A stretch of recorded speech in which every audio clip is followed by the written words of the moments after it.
So my name is Liz Schultz, and I'm the Executive Director of the Oberlin Heritage Center. And we are very proud and honored to be a host of an AmeriCorps member, Ohio History Service Corps member. So Erin will be presenting this program. But just a little bit about the Heritage Center. We're the local historical society based in Oberlin, Ohio. We are open back to the public with tours, public programs, outreach programs, research assistance. So if you are interested in our organization, please check out the website for the Oberlin Heritage Center.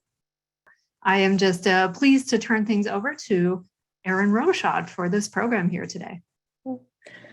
Hi, everyone. Thank you, Liz, for getting the technical side of everything done. So like Liz said, my name is Erin Robichaud. I'm the local history member through the Ohio History Service Corps at the Oberlin Heritage Center. If you're not familiar with the Ohio History Service Corps, it is an AmeriCorps program run out of the Ohio History Connection, and it places emerging museum professionals at different host sites around the state of Ohio. And then from there, local history members conduct outreach with small museums, small historical societies, and collaborate on projects that build their capacity and improve their practices. So thank you to the Oberlin Heritage Center for partnering with the Ohio History Service Corps and making this webinar available to all of you. Oops, sorry, and I forgot to go to my introduction slide right there. So whether we want to embrace it or not, we're living in a digital age where emails are more common than handwritten letters, and photos can be shared through scans, and digitization services are becoming more available to historical organizations. So as a result, there is an ever increasing amount of digital materials that your institution may end up collecting or has already started to collect. And these digital materials, as part of your institution's collection, fall under the same stewardship responsibilities that your physical objects fall under, that your organization promises to properly care for and manage all collections for the public's benefit. So museums should make plans and procedures surrounding how to collect and manage digital items so that they can ensure their preservation and accessibility. Not only will these plans and procedures support current collection stewards, but it will leave behind an infrastructure to help guide the next generation of collection stewards. To be honest with you, though, digital collections management is still a relatively new concept in the museum field, so there isn't quite the same set of established or robust practices for digital collections management as there are for just physical collections management. And I'm not telling you this to frighten you or to have you throw your hands up in the air at digital collections management. I just want to be open and frank that the information presented in this webinar today comes from consulting with digital specialists listed on your screen: Rachel Woody from Rachel Christine Consulting, Jenny Salomon and Caitlin Toms from Ohio Memory, and Maggie Downing from the Conservation Center for Art and Historic Artifacts.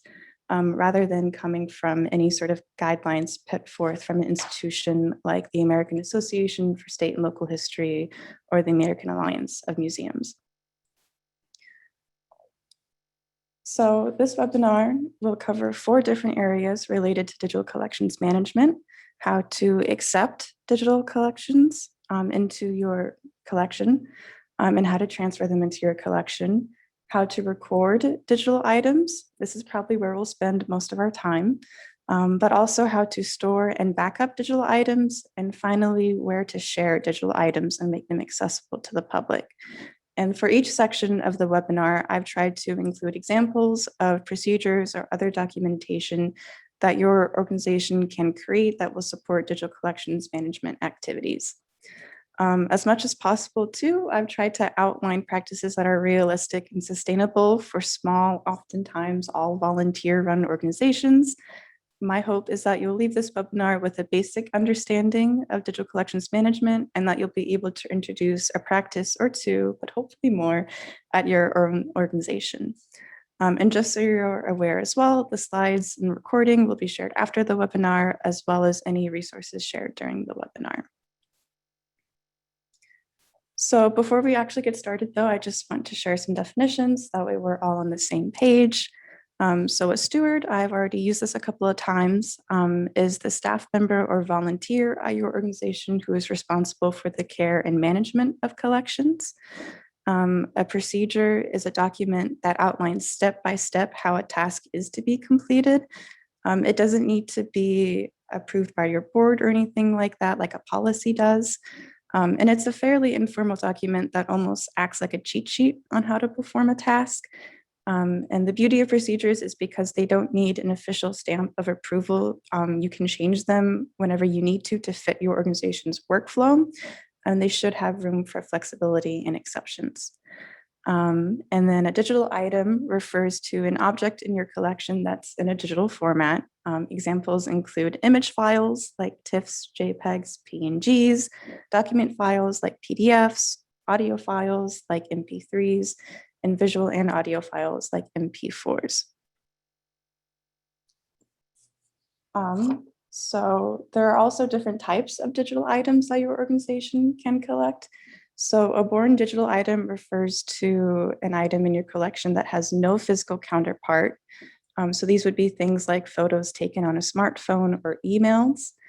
A scanned item refers to a digital item that does have a physical counterpart, but your organization does not own that physical item. So an example would be photographs collected from a community scanning day. And digitized items refer to digital items that do have physical counterparts in which your organization does own that physical item. So I would like to just pause for a brief moment and take a poll and see what type of digital items your organization has most of. So I'm going to launch the poll. Can everybody see that? I can't see it, Erin. Okay. Anyone else want to chime in if they can see it? Dante, you can see it? Okay. I can see it. Great, thank you. All righty, I'll just give it a couple seconds then to give people time to answer.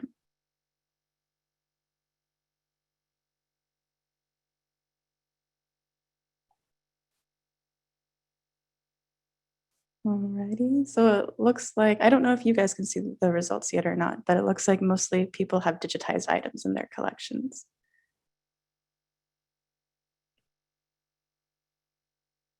So far, about 70% of people have voted, so I might give it just a couple more seconds.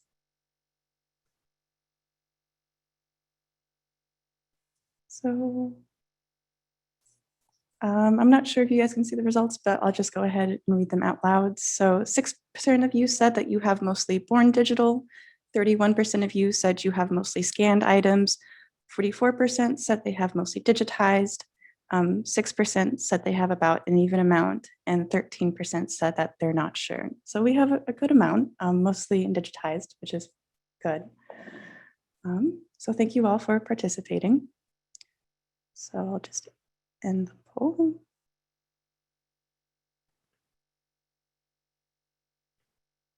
Alrighty, so on to our first section then, how to accept digital items.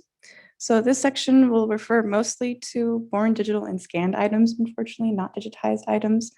There is a selection process for digitized items when it comes to deciding what physical items to digitize, but that gets more into digitization procedures, which is outside the scope of this webinar.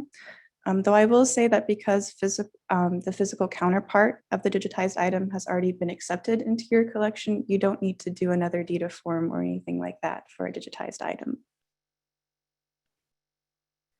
So the process and documentation of accepting born digital and scanned items into your collection really does not differ all that much from accepting physical objects. When it comes to accepting physical donations, your organization may have a written list of selection criteria included somewhere in a policy or procedure that you apply to the donation to see if it's something that your organization should accept. And these criteria can help your organization narrow down which donations would be the best use of your resources and that best support your mission. And examples of some of these criteria are: does the object fit within the mission? Is the object not duplicating another object already in the collection? Does the object have clear provenance? Does your organization have the proper storage space and resources to care for this item? And does your organization have the means to share this item with the public? And essentially, these criteria provide collection stewards with guidelines that prevents your organization from accepting anything and everything that's offered to them. And the same is true for digital objects. You don't need to, and you shouldn't collect every digital item that comes your way. If you do accept every digital item that's offered to you, that's a fast way to grow your collection into something that's unmanageable for your capacity and grow it into something that does not support your mission. So the considerations given for physical objects should also be considered when accepting digital items in your collection. Does it fit the mission? Is it a non-duplication? Things like that. Though how we conceptualize some of these criteria will look different for digital items, though. So instead of asking yourself, do we have enough space on our shelf for this item? You'll instead be asking yourself, do we have the space on our hard drive or in our cloud to store this item? And we'll talk more about hard drives and cloud storage later in the webinar. Or instead, you might be, instead of asking yourself, do we have, cloth gloves to hold China sets whenever you need to handle them?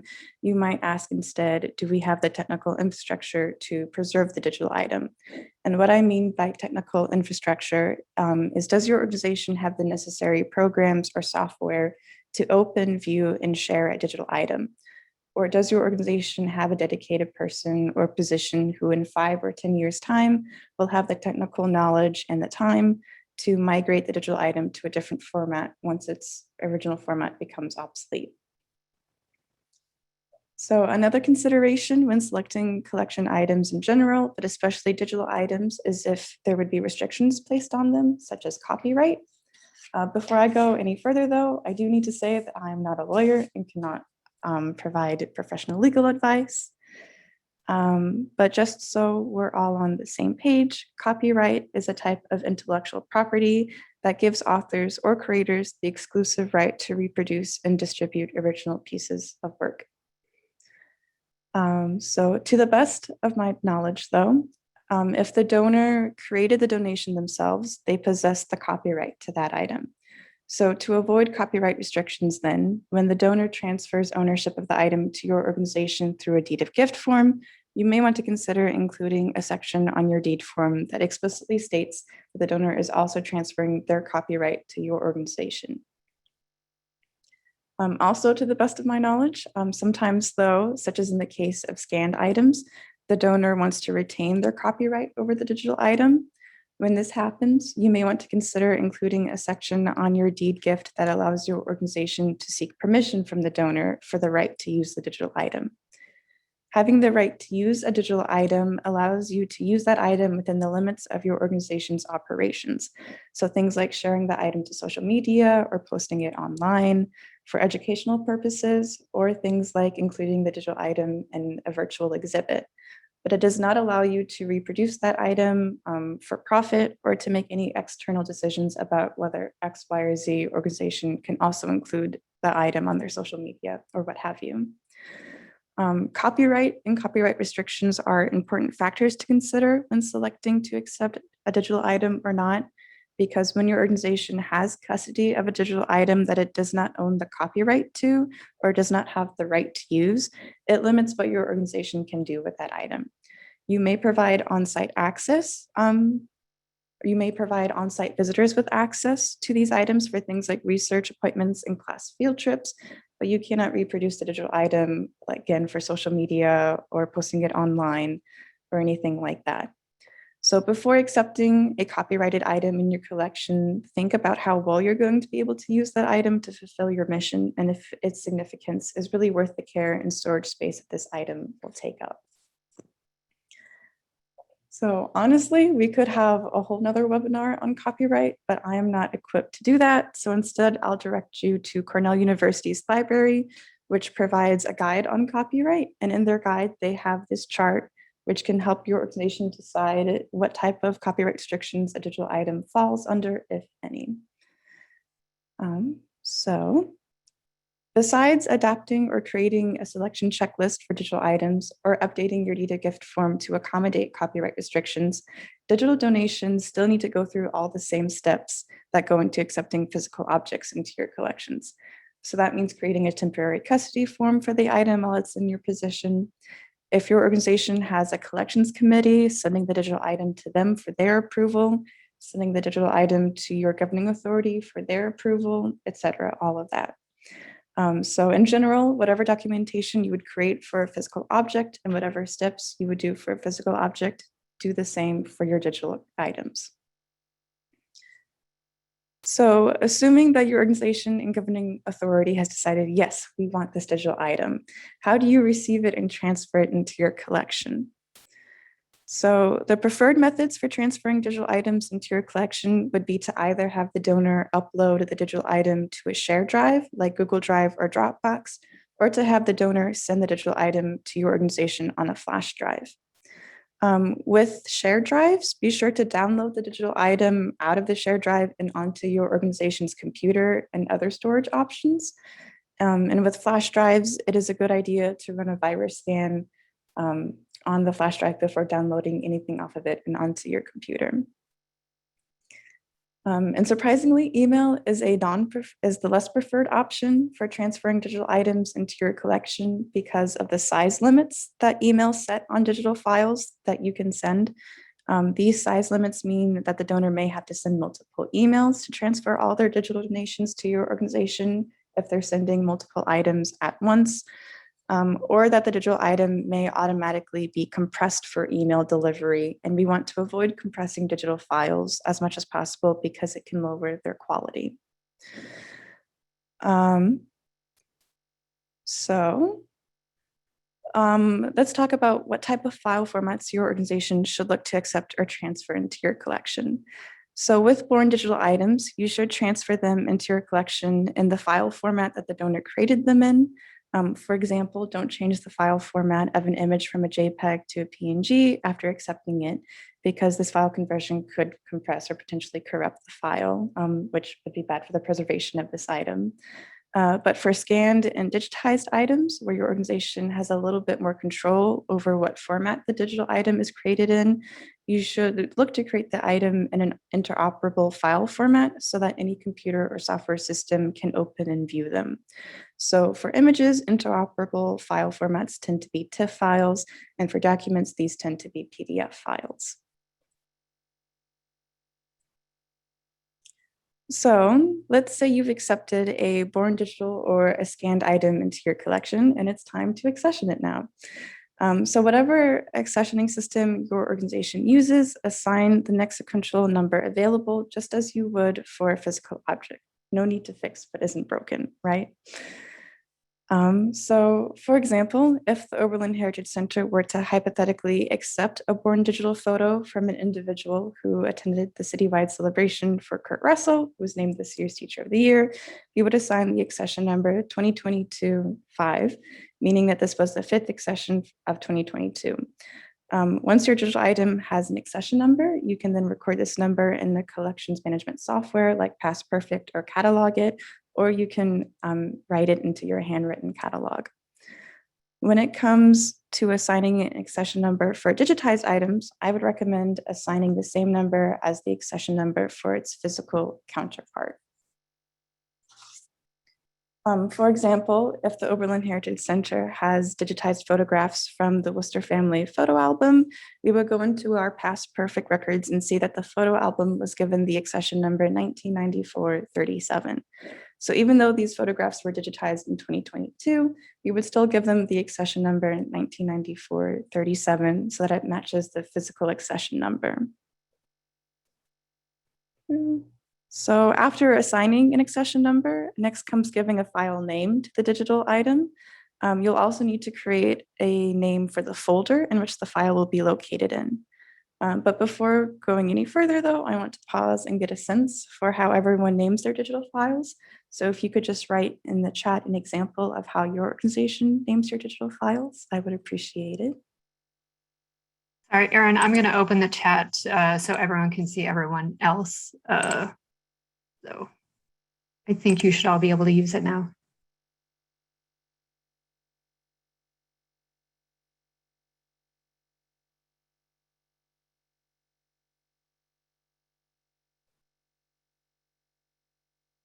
Just give it a couple seconds to give people time to write things in. Can you repeat the question too? If you can give an example of a file name that your organization would give to a digital item.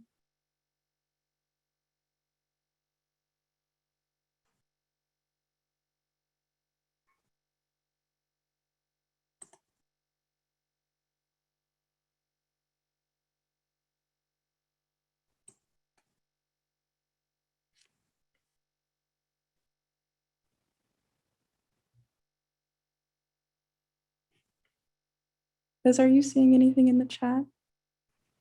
I only see something from Megan, but I think I only had your first that just did this today. Okay. I just came See from one Emily, example.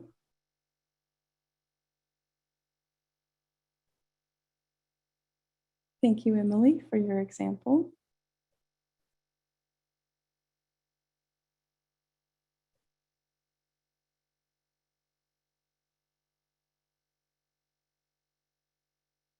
Thank you, Megan.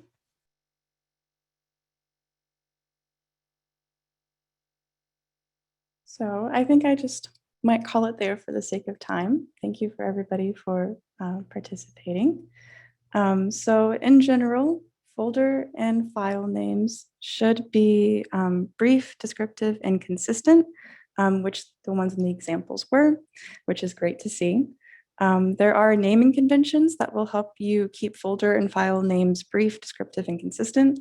And I do want to emphasize that file and folder names should be kept to a reasonably brief length, partially because there are character limits on how long you can name files and folders, but also because the longer a name is, the more time it may take, or the more issues might arise when you go to migrate the file, which we'll talk more about migration later in the webinar.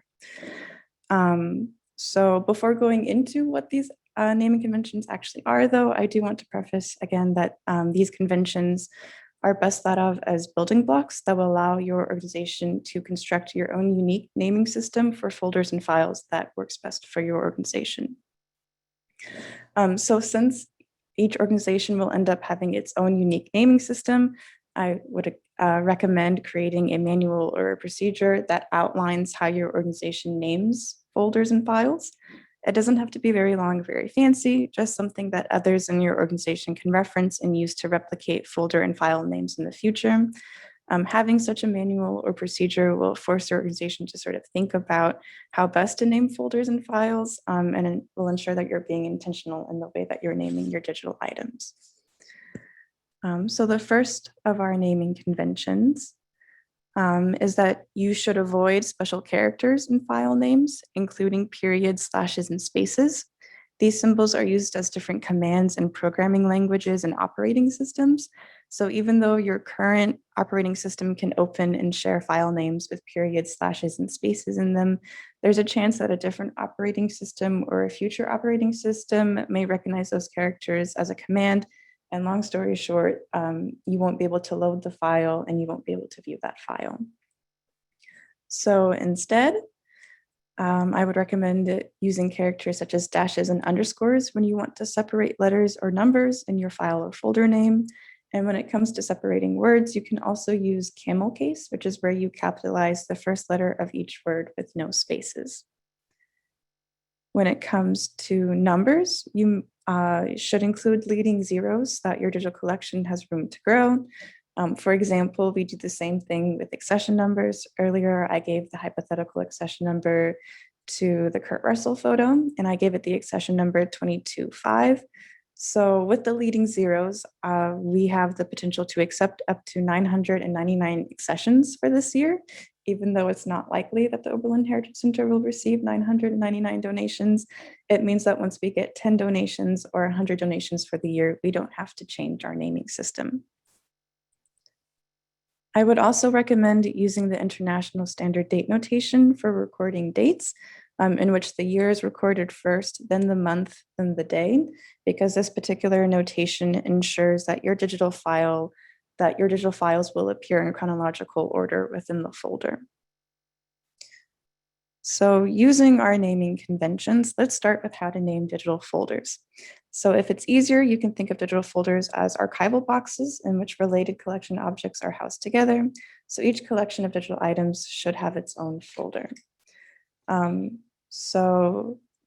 first is that the call number, oh, sorry, hold on. So let's start with naming born digital and scanned folders. So some naming conventions that come in with naming digital folders as well, that could be helpful to include in your manual or procedures so for scanned and born digital items, a good rule of thumb is to name folders for the community member who donated them to your organization. A first and last name is enough to make the folder name descriptive yet brief, but you can also decide to add something like an accession number or another detail that would make it easy to identify the collection.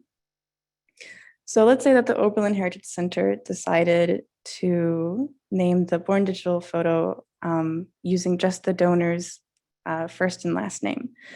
So the folder name then for the Kurt Russell photo might look something like this, Smith_John. And let's say if Sally Smith decided that she wanted to donate scans of meeting minutes from her local women's club from the 1880s, and let's say the women's club met every month for a 2-year period, and each meeting minutes are 3 pages long, all those scans would go into a folder with Sally's name in it. So Smith_Sally. So that's for naming born digital and scanned items. When it comes to naming folders for digitized items, a good rule of thumb is to match the digital folder name with the physical accession number in the collection name. And let's say that that's the way that the Oberlin Heritage Center decided that they wanted to name folders for digitized items. So if we go back to our example of the Worcester family photos, we're going to need the accession number and the collection name that was given to the photo album at the time of its donation. So we're going to go look in our catalog for that information and find that the accession number is 1994-37 and that the collection name is Worcester Family Photos. So then going back to our template, we're just going to plug and chug the information in, and the folder name should look something like this, 1994-37 Worcester Family Photos. So now that we have our folders named, it's time to name the digital files that will go into those folders. There are more naming conventions to consider when it comes to naming digital files. The first is that the call number, which includes the accession number, should be in the file name somewhere. Second, that the file name should reflect the content of the digital file. And third, file names should designate if they're a component part of a larger item. For example, if one file is from one page of a book, or if it's the front of a postcard where there would be a front and back to the item. So let's start with creating a file naming template for born digital and scanned items. So first we have to know what we want to include in our file name. So as an organization, the Oberlin Heritage Center met and spoke things over and decided that we want our file names to have some sort of association with the folder name so the file can be returned to the correct folder if it ever gets separated. We know that we also want to include the call number, and we also know that we want to include the component part. So taking those 3 qualifiers, the naming template that we might come up for our born digital and scanned files may look something, sorry. Oh, what happened? Oh, all right, bear with me one second as I go back to where we were.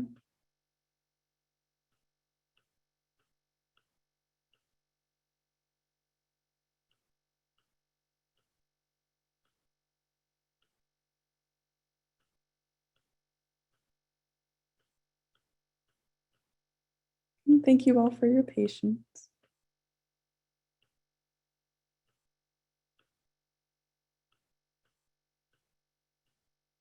All right, so there we go. So that might be the template that we come up with our born digital and scanned files, where we have the donor initials, the call number, and the component part.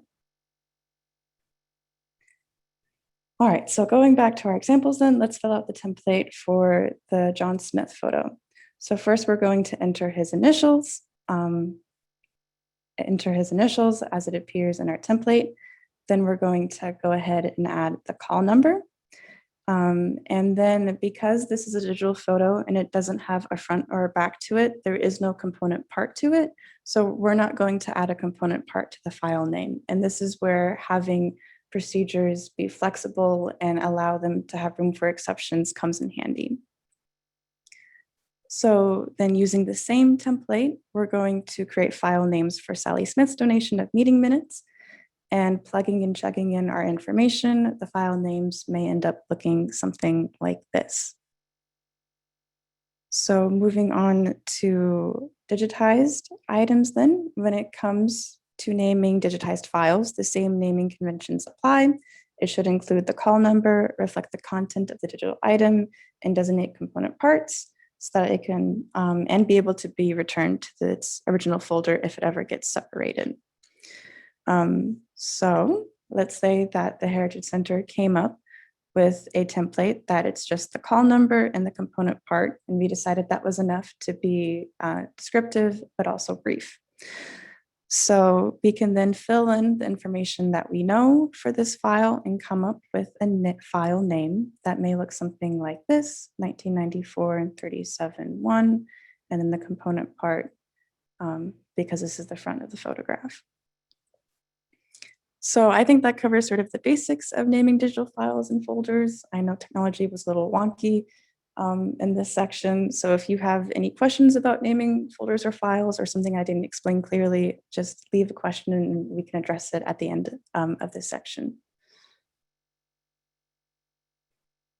So once you have the accession number and the file and folder name, you can create a catalog entry for your digital item.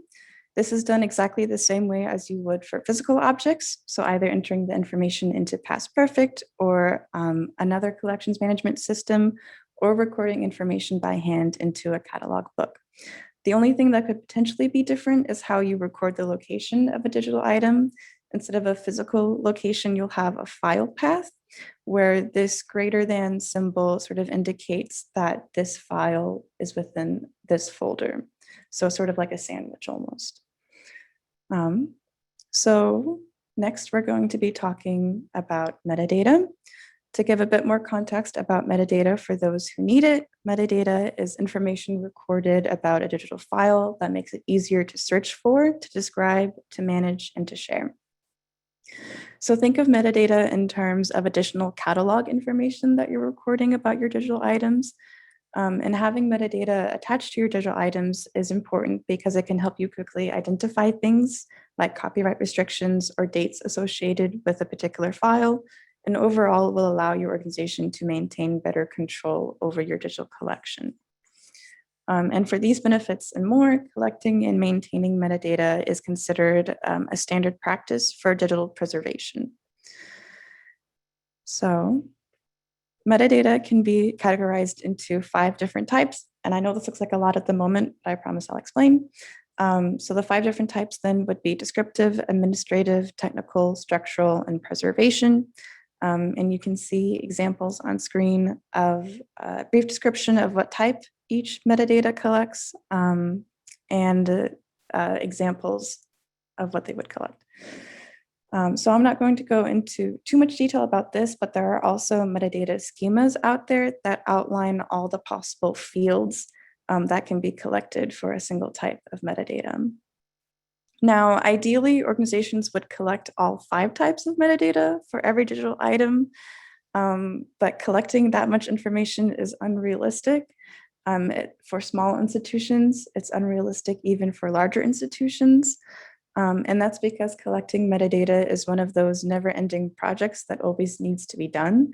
So most organizations are better off collecting 1 or 2 or a mix of different types of metadata as opposed to all 5.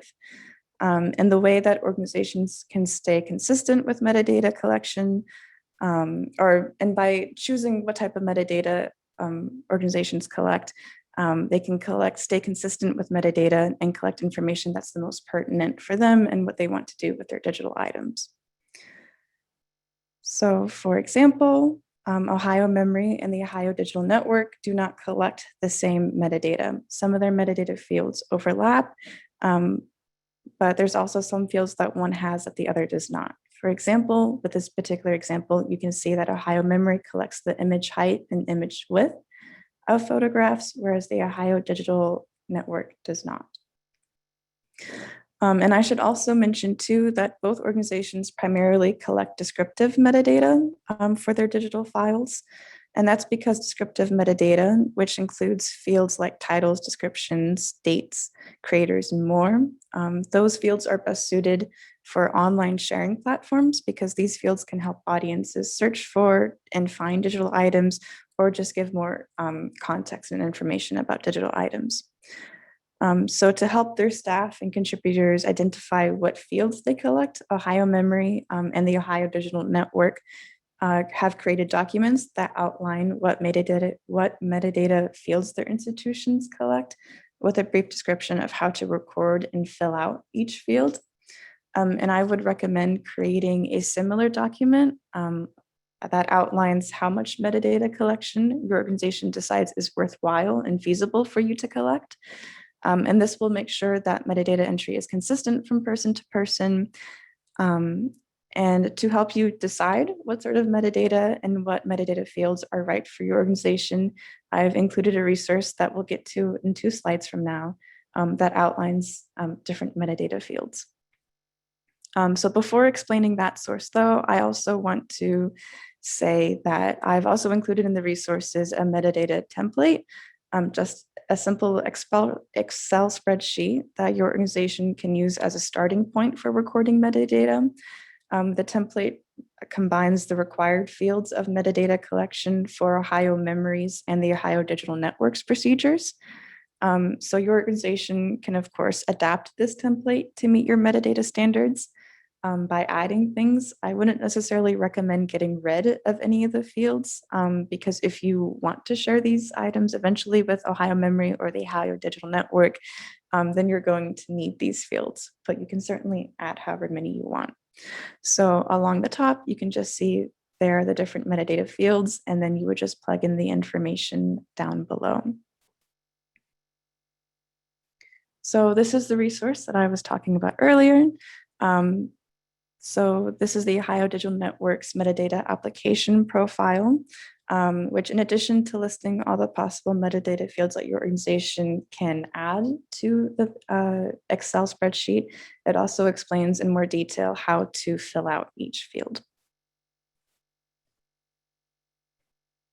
So one last thing I'll mention about recording digital items are checksums. So running a checksum on a digital item is similar to completing a condition report for a physical object. A checksum is basically just a stream of numbers and letters that a digital file produces in order to communicate information. And this stream of numbers and letters, also known as a bit stream, acts like a digital fingerprint for digital files. So if the checksum for a digital item has changed, then you know something has been changed or been corrupted in the file. You can run a checksum using a program like Fixity, which is recommended as the easiest program to use. And Fixity also allows you to run checksums on an automatic schedule, so you don't have to remember to do it every single time yourself. So that's all I'll mention about checksums though, because that's sort of an advanced technical practice for digital collections management practices, I would say. But if you would like more information on checksums or Fixity, please feel free to contact me after this webinar. So, a lot of information. So I figured we'll just take a pause right now, answer any questions you may already have, or just to sort of regroup for a minute or two. So I'll just check the chat. Yeah, feel free to put them into the chat or unmute yourself. If you want, turn your video off as well. Alrighty. If there's no questions, then I'll just go ahead and keep on going then. Any last minute things in the chat, Liz? Not that I'm seeing. Okay. Alrighty then, you all are troopers then. Our next section then takes us on how to store and backup digital items. So just like for physical objects, having the proper storage space for digital items aids in their preservation and long-term care. The addition of establishing backup procedures for digital items will also aid in their long-term care and preservation. So of course, because nothing is ever clear-cut, there are various options available for how to store and back up digital items, and it's up to your organization to decide which option is best for you. When it comes to storing digital items, storage media options include computer drives or cloud storage. So computer servers and drives, with computer servers and drives, digital items are stored on site in the computer or computers that the drive or server is connected to. Drives and servers can be local, meaning they're only connected to one computer at your organization, or they can be networked, meaning that any computer at your organization that's a part of the network can access that drive or server. While most computer drives and servers come with a predetermined amount of storage, adding a drive or server to your computer often comes with additional costs. And this would be a great option for organizations that do not have access to Wi-Fi at their site, because you don't need Wi-Fi to use drivers and servers. So with cloud storage, digital items are stored on the internet.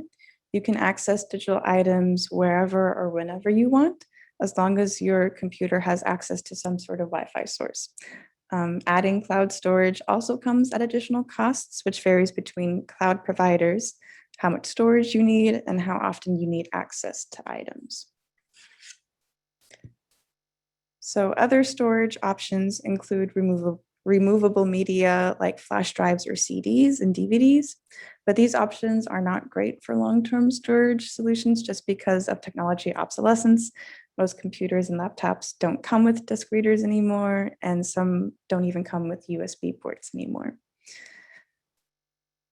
So once your organization decides what's the best immediate storage option for you, think about backing up your digital objects. Who knows if or when the internet may crash or a natural disaster may take out your computers, hopefully not though, and you will lose digital collections forever. So it's a good idea to have a backup strategy for collections items, digital collection items. And again, this would be something I would recommend writing down in a procedure. When backing up items, a good saying to keep in mind is lots of copies keep stuff safe. Now, the ideal archival standard for backing up digital items is the 3-2-1 rule, where your organization keeps 3 copies of a digital item stored on 2 different media types, and 1 copy is stored offsite. So if you have 2 copies of a digital item, one stored on a local drive and the other in a shared drive, and a 3rd copy stored in the cloud, then you're all set. I realize though that not all organizations will be able to meet the 3-2-1 rule, because that's asking for a lot of time and energy and potentially money. So it's okay to work your way up to the 3-2-1 rule instead of getting it all right off the bat. If you had to prioritize a certain part of the 3-2-1 rule, I would suggest starting with keeping 1 copy off-site. So if your organization has 1 copy in a computer drive and a 2nd copy in the cloud, that's perfectly all right too. If you're really in a pinch, your offsite location can be on a flash drive or a CD, but again, treat these as temporary offsite locations until you can get a more stable offsite location. So since we're talking about copies of digital items, you may want to consider designating a master copy and an access copy. So the master copy would be the copy that you keep in backup and which only a few people have access to, which lowers the chance of those at your organization who can accidentally change or corrupt the file or even delete it by accident. The master copy would also be the copy that you apply digital preservation practices to, so things like running checksums. The access copy then would be a copy that anyone at your organization can access and can use on a daily basis. And if a volunteer or somebody else accidentally deletes the access copy, no biggie, you can just replace it with the master copy or with another copy of the master copy. So just because things are in storage though, that does not mean you get to forget about them. We perform inventories to make sure that we can locate collection items and reevaluate their condition and relevance and so on. The same should be done for digital collections. When doing an inventory of your digital collections, you may want to consider also building in a schedule for transferring digital collections to new formats. So digital collections need to be transferred or migrated to different formats because technology and software platforms do not last forever. For example, TIFFs may not last forever, PDFs may not last forever.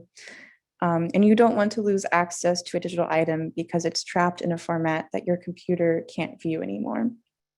And these migrations should occur at least every 5 to 10 years. So we'll move on to our last section then, sharing digital items. So sharing your organization's digital collections online should hopefully be one of the intended uses for collecting digital items. Now, not everything in your digital collection needs to go online, just like not every physical object needs to be on exhibit. So pitting digital collections online allows you to reach a larger audience. Visitors who are unable to visit your museum because of accessibility concerns or because they're from out of state, they're now able to view and also enjoy your collections.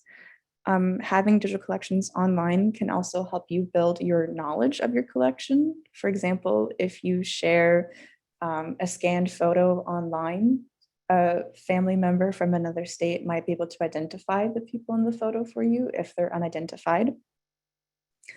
And sharing digital collections online can also drive in foot traffic to your museum because it can make people curious about what other items your organization has. But before sharing anything online, I would suggest reviewing copyright status of a digital item and checking if your organization has the right or permission to share that item. Another thing to consider when deciding what digital collections to share online is if there would be a high demand from your audience to view these digital items. So there are plenty of ways that your organization can share digital items. And again, it's about finding the way that works best for your organization. So there are in-house options you can utilize, like social media being the first one that comes to mind. Though sharing digital collections on social media is best for highlighting individual items that have great stories as opposed to sharing whole collections. To share whole digital collections, though, you might consider uploading them to an image hosting site such as Flickr. Ideally, though, you would want to share digital collections through a collections database where you can attach information and metadata with each digital item so that your digital collections are searchable and displayed in their full context. A good amount of collection management systems, which if you're not familiar with that term, it just refers to a virtual collection catalog. They allow you to share digital and physical collections online. This feature is sometimes referred to as web publishing, and usually, but not always, it's done through a WordPress plugin. So in your resources that you'll be getting after the webinar, I've also included a chart that compares several collection management systems and whether they have web publishing capabilities or not, along with comparisons of some other features. And I will say too that it also varies between collections management systems if it is an additional cost to publish things online or not. So Omeka is another database that your organization might consider as a sharing space for digital collections. Omeka is a free resource, and what separates this database from the previous databases I just mentioned is that you can create and share virtual exhibits with Omeka. So instead of just presenting information online, you can provide narrative or interpretations of your digital collections through Omeka. So some final sharing options that I'll leave you with is partnering with a local, regional, or state repository like memory projects or libraries that offer digitization services. How this option would work is that you would submit your digital collection along with the corresponding metadata to the repository, and then they will upload your digital collection to their database and publish it. In most cases, but all cases really, these repositories will have a designated space on their website for your digital collections. That way it's easy to direct audiences to your collection on their website. And on screen is just a sampling of memory projects and libraries from across the state of Ohio that you could partner with to see if there are any local repositories closer to where you're at. It's easy. You would just search for your county public library or another local library and see if they have a memory project, or they're sometimes called memory labs, or if they offer digitization services. So that brings us to the end of our webinar then. Thank you so much all for listening. If you have any questions, we can address those now, but if not, if one comes to you later or something like that, I have my email on screen for you to contact me with. Erin, we did have a question come in from Bob McKim asking about finding aids for digital items. Mr. McKim, I don't know if you want to unmute yourself and kind of expand on your question, or if you just want Erin to talk about finding aids. Well, basically, I try to give a very small description of the item in a file, like a picture. And that way I can locate it just through Windows search. Through a Windows search? So would this be for an internal use or for an external use? Internal use. Internal use. So I think metadata might actually be something that you could help with, because one of the fields included with metadata is a description. And you can search within an Excel spreadsheet sort of for keywords that can help you find photos and other digital items quickly within the Excel spreadsheet. If you're looking for something other than the Excel spreadsheet, there are digital asset management systems, which they collect metadata and you can search through them as well. But it's not really connected to the internet or anything like that. Okay, but you use an Excel spreadsheet as a finding aid. Mm-hmm. And I'll send that as a resource to you after the webinar is over, and you can just go ahead and use it for your organization. Thank you. Mm-hmm. Erin, do you see the question in the chat from Donna? Yeah. So do the bigger repositories charge for taking collections from small museums? So there are usually fees associated with going to larger repositories, but the good thing about it's sort of an offset though, because the large repositories, they're paying a larger fee to go ahead and use sort of some of those collections databases to be able to publish digital collections online. And so what they charge you is just part of the cost that they're paying. So I don't know if I'm explaining this very well at the moment, but you basically would pay a small cost for a big service. Does that answer your question? Does that make any sense at all? Yes. All right, good. And usually if you just go to their website as well, sometimes they have it listed, other times just ask them and email them and they'll provide it for you.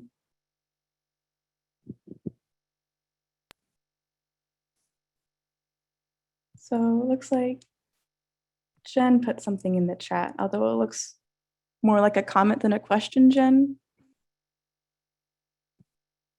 Just want to read it out loud for everyone. So Jen says it might be best for institutions to create a metadata spreadsheet using Dublin Core elements if they don't have immediate plans to use a memory project, but might in the future. That would cover any element a memory project might require. Thank you, Jen, for that additional comment. Sorry, Jack also submitted a question. Oh, okay. Can you read it for me, please? I'm not seeing it in the chat. Oh, sure. Oh, sorry, it was directly to me. My apologies. What is the advantage of using TIFF over JPEG? TIFF over JPEG. So my understanding is that TIFF is interoperable. So it can be used with any operating system, whereas with JPEGs, I'm just going to make an example. I don't know if this is actually true or not. JPEGs, like only Macs could use JPEGs. But if you have a Windows, then that JPEG becomes inaccessible to you. Whereas with a TIFF, it's something that can be used with both Macs and Windows. is sort of the easiest way and best examples I can give for that. Does that answer your question?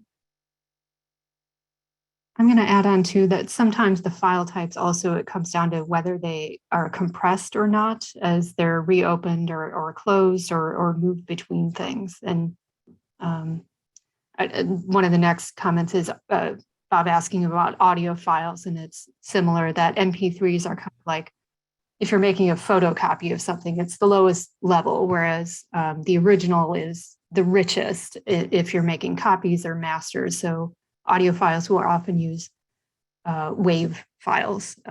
And of course, the less compression, the bigger file for all of your storage needs. But sorry, I jumped in, Erin. No, this is good. Anybody who has information can answer. Do you know of interoperable audio files, though? I haven't looked into that, which is compression. Yeah, for this webinar, I was looking mainly in photographs and documents, although I think I did come across in my research that WAV files are sort of interoperable for audio files. If I may, I've been looking at this, and WAV takes up an awful lot of space. Okay. But MP3 is a compromise. Okay. And it sort of depends on, if you're doing the Cleveland Orchestra, you do it WAV. But if you're doing somebody talking where there isn't all that much frequency difference, it probably doesn't matter a whole lot. But I learned of an alternative called FLAC. FLAC? Which is something, especially if you're ripping CDs. You can rip them into FLAC, and if you put them into FLAC, you can turn them back into a CD, just like the original CD, which is kind of an archival process there. You want to be able to go home again, usually in an archival process. So if you go FLAC, you can go back. And I've been using that quite a bit. It does do compression, but it doesn't compromise. Okay, thank you for sharing that. I'll jump into this is more of a digitization conversation too, but a lot more people have access to video cameras on their phones and things. So you'll want to look up some file types for that. Certainly there are lower versions and then very massive master quality files. And sometimes it's just best to do, a compromise, as you say, based on your storage needs. But you can be looking for things at like what the Library of Congress is doing in the New York Public Library. Although a lot of this changes from year to year, not only with file types, but what is being supported from one year to the next. So you kind of want to do your research and find out what file type is likely to be around 10 years from now. And that's hard to know. All right. Well, Erin is certainly available for other questions. I'm sorry, I stopped your slide sharing, Erin. If you want to type your email address into the chat box one time in case people didn't get it there. But thank you all so much for attending today. This was recorded, and Erin is going to be following up with a feedback form to your email, so you can also respond to that if you have questions, and she has more information.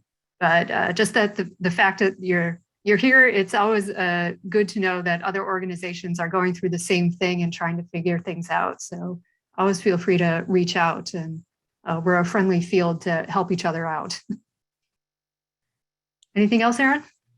No, just thank you for attending. And I did put my email into the chat, so everybody should have that. So thank you and enjoy your afternoon.